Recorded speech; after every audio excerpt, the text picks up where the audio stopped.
After the tragic downfall of Titan Warfare and the even more tragic success of Jujutsu Infinite, many people, including myself, were left looking for a new Attack on Titan game to play. Like me, you might have made the mistake of turning to Attack on Titan Revolution, which still somehow averages over 10k players even though it's a terrible bandit beater. But that's a conversation for another day. I'm here to tell you that your days of playing shitty bandit beater Attack on Titan games are over.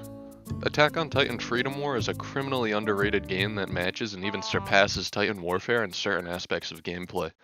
Without wasting any more of your time, let's start by talking about the tutorial. I know I was gassing the game up like 3 seconds ago, but I'm not gonna lie, this tutorial isn't all that good. They hit you with a massive text dump about what the basic ODM gear keybinds are. I like the fact that the devs don't just assume that the people playing the game have already played other Attack on Titan games and will know how to use ODM, and that they make sure that everybody who plays understands this fundamental game mechanic. They also explain how to go for an instant nape cut, which is a decision that I find weird. The way beginners should be learning how to kill titans is like this, by taking out their eyes and then circling around and cutting the nape. The instant nape cut is much trickier to pull off and comes with a lot more risk because you're orbiting right next to the titan's hand. And there's also a much higher chance to get mouth grabbed because if the titan is turned the wrong way, they'll just grab you immediately when you fly towards their face. I feel like letting beginners just learn how to instant nape cut over time instead of trying to explain it is more beneficial when they could use that time to explain something like how PvP works or how bidding for titans works or better yet how titan combat itself works. I will give the devs credit for adding a side menu which explains a lot of the game mechanics in more depth and gives you a list of controls, which is just always helpful to have even if you just stop playing the game for a little bit and need a quick refresher. After the huge text dump, you finally get to test out the ODM gear. There are fake Titan cutouts around the map with little pads on them which show where you're supposed to cut. You have to cut the napes of 5 Titans within the allocated time limit or you fail. If you succeed though, you finally get to play the main game. Freedom War plays completely differently than any other Attack on Titan game on the platform. For one thing, it's permadeath, meaning you lose all your progress every time you die, and instead of queuing into individual missions, you queue into a campaign. Each campaign consists of 15 stages. You can choose to play as either a warrior or a soldier. The warrior's objective is to annihilate all the soldiers and capture the attack titan. The soldier's objective is to expose and kill all of the warriors. This creates an interesting dynamic not seen in any other games because how the campaign plays out is entirely player driven. Battling AI Titans is definitely still a part of the game, and we'll talk about that more later, but the choices that the warriors and the soldiers make completely change the way individual campaigns play out. The devs really leaned into this idea and made it so that every individual stage matters with the reputation system.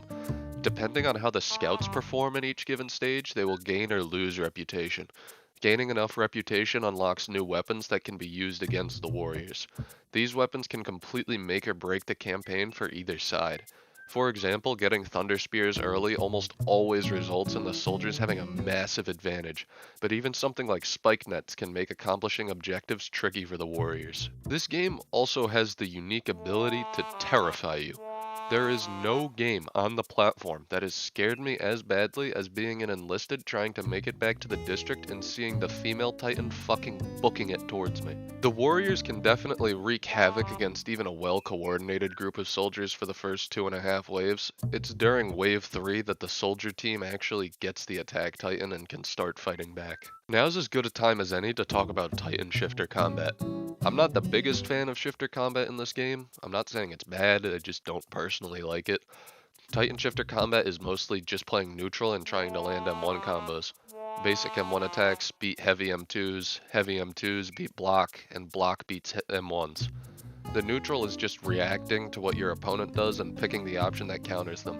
The person who wins more trades in neutral ends up winning the fight. The one thing you have to worry about when you play a Titan shifter is how bitchy this community is about how well shifters perform. If you are below level 30 and dare not to turn off your random shifter chance, the keyboard warriors will come after you. If you get outplayed, most soldiers are going to tell you to log and stop helping you. I don't know how this many fuckfaces with the patience of brain-dead goldfish got into the same community, but apparently no one can handle having an attack titan that isn't constantly locked in. Now that we've talked about Titan versus Titan combat, I think it's only fair that we talk about human versus human combat, which I also think is only okay.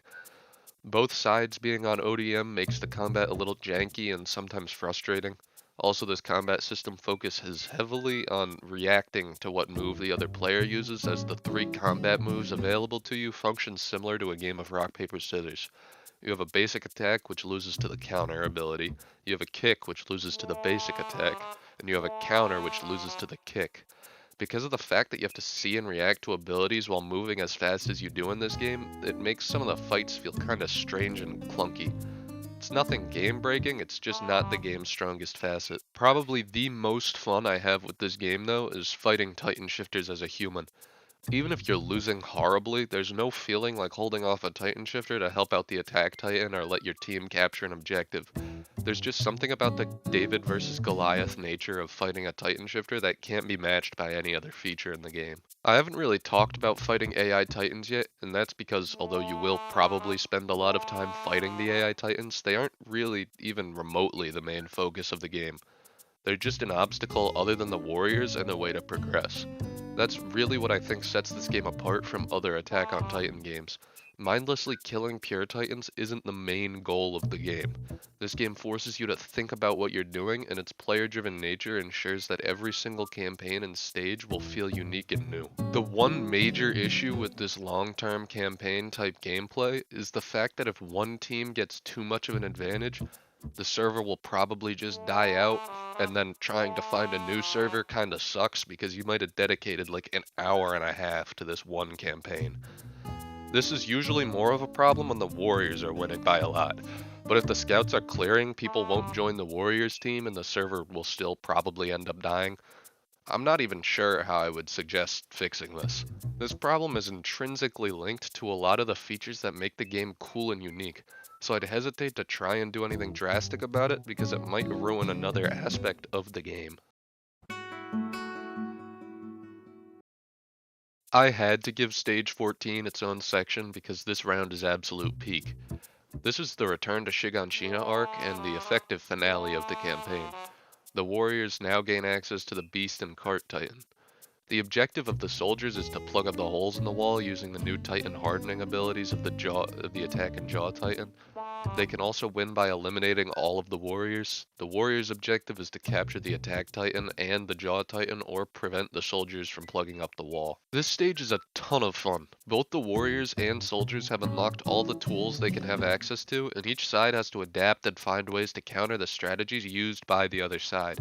If you're a fan of cinematic and intense gameplay, this is going to be the most fun you're ever going to have on Roblox, period. I would say that this stage was handled perfectly and I have no problems with it.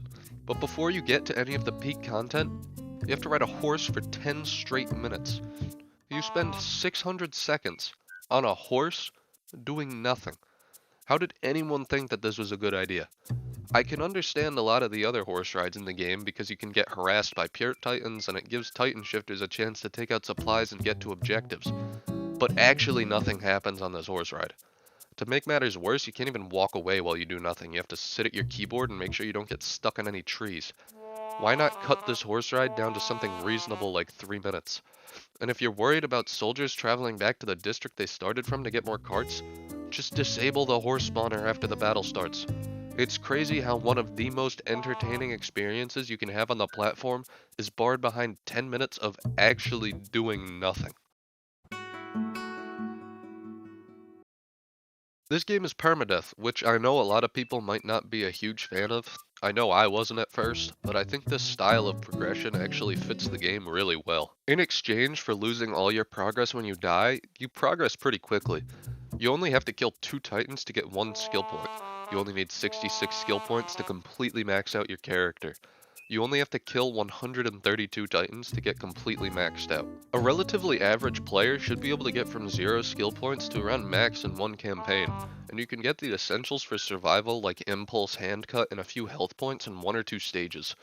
I think having slower progression that you don't lose would actually hurt the game because it'd make it very difficult for warriors and throw off the game balance. The most obvious benefit to having permadeath though is it makes everything you do feel more meaningful. Going and fighting a Titan Shifter or jumping into a horde to try and save your buddy are things you have to do knowing that if you mess up you'll lose your progress. Also for warriors, killing a high level player or a captain helps your team a lot because now that player has to grind to get back what he lost or he might just leave the game. But if there was no permadeath, they'd just be back during the next stage as if nothing happened. Although I do like this system of progression, after stage 10 there isn't really a way to level up anymore. You can get skill points on stages 11 and 12, but only like a max of like 5. And that's only if you actually go crazy. So basically, if you die later on in the campaign, you're kind of just shit out of luck, which isn't really ideal. I'm kind of spitballing, but maybe increase EXP gained from kills on stages 11 and 12 and grant EXP for dealing damage to Rod Race on stage 13. That way you have a chance to go up a few levels before stage 14, because being enlisted on stage 14 kinda sucks. But overall, I think the progression is handled pretty well. This game is really cool. I mean, it's got issues and it's not even close to perfect, but this game has a creative concept and a passionate developer, which already puts it leagues ahead of 99% of other games on the platform. It's kind of crazy to me that this game is averaging a few hundred players when run-of-the-mill bandit beaters like Jujutsu Shitfinite and Attack on Titan Revolution average in the tens of thousands. If you've got some extra time, go try this game out. I guarantee it'll be like nothing else you've ever played before. Anyways, that's all I've got to say. Peace.